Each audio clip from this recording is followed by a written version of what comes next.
जय हिंद दोस्तों, स्वागत है आप सभी का आपके अपने YouTube चैनल जैकपुर पे। तो आज के इस वीडियो में हम लोग क्लास 12 के ज्योग्राफी यानी कि भूगोल का टॉपर टेस्ट 10 करने वाले हैं। जी हाँ दोस्तों, अभी तक हम लोगों ने 9 टेस्ट कंप्लीट कर लिया है।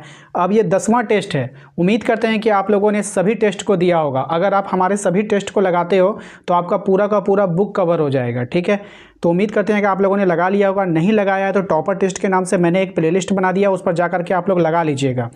चलिए शुरू करते हैं। चैनल पे जो लोग पहली बार आए हैं प्लीज़ सब्सक्राइब कर लीजिए, बेल आइकन को प्रेस कर लीजिए ताकि आने वाली हर एक वीडियो का नोटिफिकेशन आपके मोबाइल पे जाए। इसके अलावा यदि आप हमारे चैनल पे पहली बार विजिट कर रहे हैं और आपको दिक्कत हो सकती है वीडियो नोटिफिकेशन को लेकर के, तो आप हमारे व्हाट्सएप ग्रुप को जरूर ज्वाइन कीजिएगा। कुछ नहीं करना है, मेरे नंबर को अपने मोबाइल पे सेव कीजिए, एक छोटा सा मैसेज कीजिए व्हाट्सएप पे, आपको लिंक मिलेगा, उससे ज्वाइन कर जाइएगा। इससे होगा ये कि अगर यूट्यूब नोटिफिकेशन नहीं भेजेगा तो हम आपको नोटिफिकेशन भेजेंगे व्हाट्सएप के ऊपर। ठीक है, देखिए सबसे पहला सवाल, जियोग्राफिया जनरलिस के लेखक कौन हैं आपको बताना है।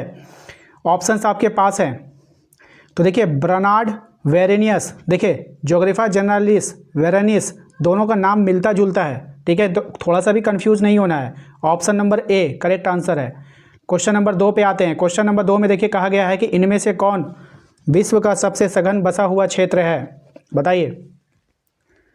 राइट आंसर हो जाएगा इसका गंगा का क्षेत्र। हमसे पहले आंसर कर लिया कीजिए, ठीक है, तब आप हमारे दिए गए आंसर को अपने आंसर से मिलाओगे, तभी आपको पता चलेगा कि कितना सही हो रहा है कितना गलत हो रहा है। क्वेश्चन नंबर 3 पे आते हैं। कहा गया है ऑस्ट्रेलियाई राष्ट्रीय रेलवे कहाँ से कहाँ तक चलती है, तो ये पर्थ से सिडनी तक चलती है, ऑप्शन नंबर ए।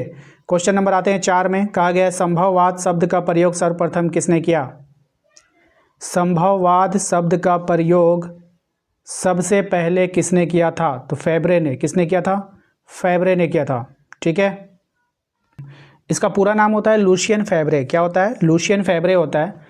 कहीं कहीं पर अगर लूशियन दे देगा फेब्रे नहीं लिखेगा तो फिर आप उसको समझ लेना। ठीक है, क्वेश्चन नंबर आते हैं 5 में। कहा गया है कि इनमें से जनसंख्या जीवन का सबसे सर्वाधिक महत्वपूर्ण कारक क्या है। तो जनसंख्या जहाँ पे बसती है, जो जीती है, तो वहाँ पे जलवायु पर ज़्यादा डिपेंड करती है। ठीक है, ऑप्शन नंबर सी हो जाएगा। क्वेश्चन नंबर आते हैं 6 में। कहा गया है निम्नलिखित में से किसका अध्ययन आर्थिक भूगोल के अंतर्गत नहीं किया जाता है। किसका अध्ययन नहीं किया जाता है वो बताना है। तो चिकित्सा भूगोल का जो अध्ययन है वो आर्थिक भूगोल के अंतर्गत नहीं किया जाएगा। बाकी का ये कृषि भूगोल, उद्योग भूगोल, पर्यटन भूगोल, ये सब आर्थिक भूगोल के अंतर्गत आता है। क्वेश्चन नंबर 7 में आते हैं। इसमें कहा गया स्वेज नहर किन समुद्रों को जोड़ता है। स्वेज नहर जोड़ेगा भूमध्य सागर को और लाल सागर को, ऑप्शन नंबर ए हो जाएगा। क्वेश्चन नंबर 8 पे आते हैं। कहा गया कि फ्रेडरिक रेडजेल किस देश के निवासी थे। अब ये जो फ्रेडरिक रेडजेल थे वो कौन से देश के निवासी थे, तो जर्मनी के निवासी थे, ऑप्शन नंबर ए हो जाएगा। क्वेश्चन नंबर आते हैं 9 में। कहा गया है कि किस प्रकार की मिट्टी वाले क्षेत्रों में अधिक लोग निवास करते हैं। तो किस प्रकार के मिट्टी वाले क्षेत्रों में, दोमट मिट्टी वाले क्षेत्रों में, ऑप्शन नंबर सी करेक्ट होगा। क्वेश्चन नंबर 10 में आते हैं। कहा गया है कि 1990 के दशक में भूगोल के किस उपागम के लिए जाना जाता है।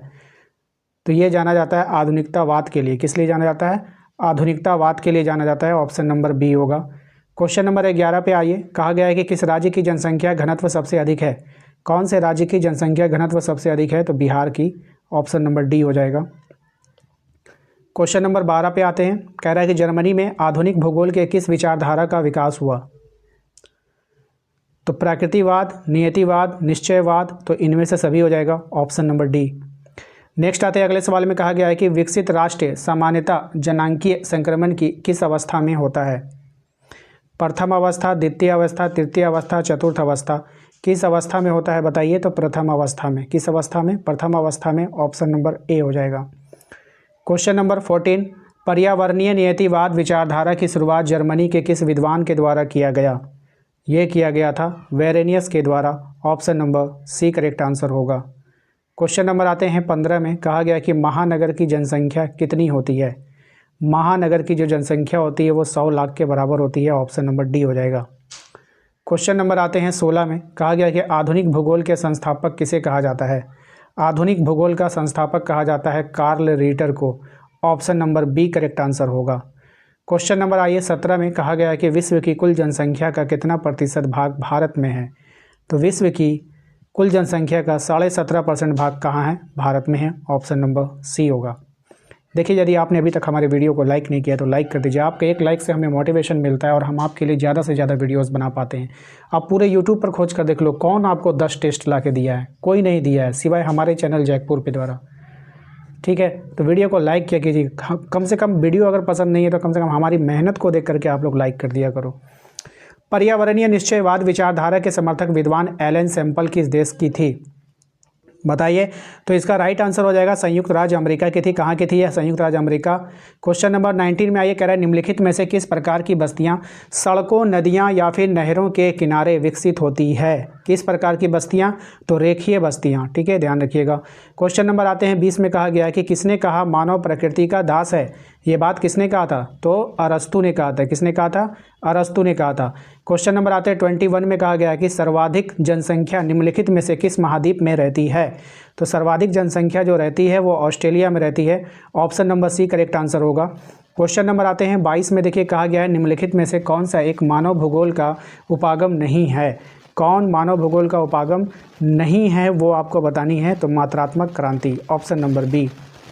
नेक्स्ट आते हैं क्वेश्चन नंबर 23 में, कह रहा है देश में प्रयुक्त कुल जल का सबसे बड़ा हिस्सा किस क्षेत्र में उपयोग होता है? तो ये होता है सिंचाई के क्षेत्र में। जल का एक बहुत बड़ा हिस्सा हम लोग उसको सिंचाई के क्षेत्र में इस्तेमाल करते हैं।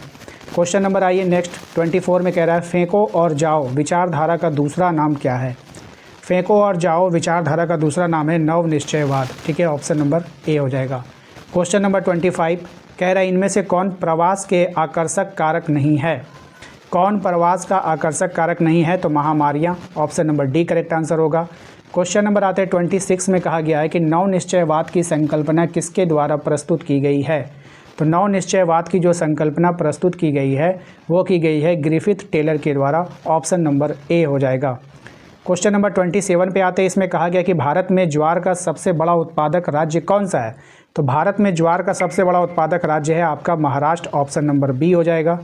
अगले सवाल पे आइए। क्वेश्चन नंबर 28 में कहा गया निम्नलिखित में से कौन सामाजिक भूगोल का उपक्षेत्र नहीं है? कौन सामाजिक भूगोल का उपक्षेत्र नहीं है? तो सैन्य भूगोल, option number D. Question number 29 2011 की जनगणना के अनुसार आपको बताना है झारखंड की जनसंख्या कितनी थी? तो 2011 की जनगणना के अनुसार बताना है 3.29 करोड़। ठीक है, याद रखिएगा। क्वेश्चन नंबर 30 कह रहा है इनमें से कौन आर्थिक भूगोल का उपक्षेत्र नहीं है?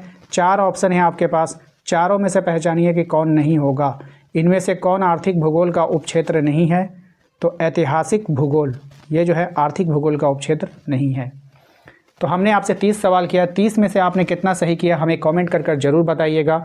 चैनल पे अगर पहली बार विजिट किया और अभी तक हमने हमारे चैनल को सब्सक्राइब नहीं किया तो प्लीज़ सब्सक्राइब कर लो और हमारे दिए गए नंबर पे एक मैसेज करके अपने व्हाट्सएप ग्रुप को जरूर ज्वाइन कर लीजिएगा।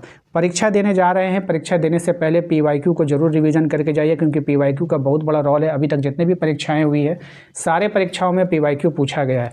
आपके पास PYQ है, बहुत अच्छी बात है, उसी से पढ़िए। अगर आपके पास नहीं है तो आप हमारे दिए गए नंबर पे संपर्क करके बोलेगा भैया मुझे ई-बुक चाहिए PYQ वाला। क्या चाहिए? ई-बुक चाहिए PYQ वाला, और आप सब्जेक्ट बता दीजिएगा, आपको उस सब्जेक्ट का PYQ उपलब्ध करवाने का काम किया जाएगा। ठीक है, मिलते हैं नेक्स्ट अगले वीडियो में। Thank you.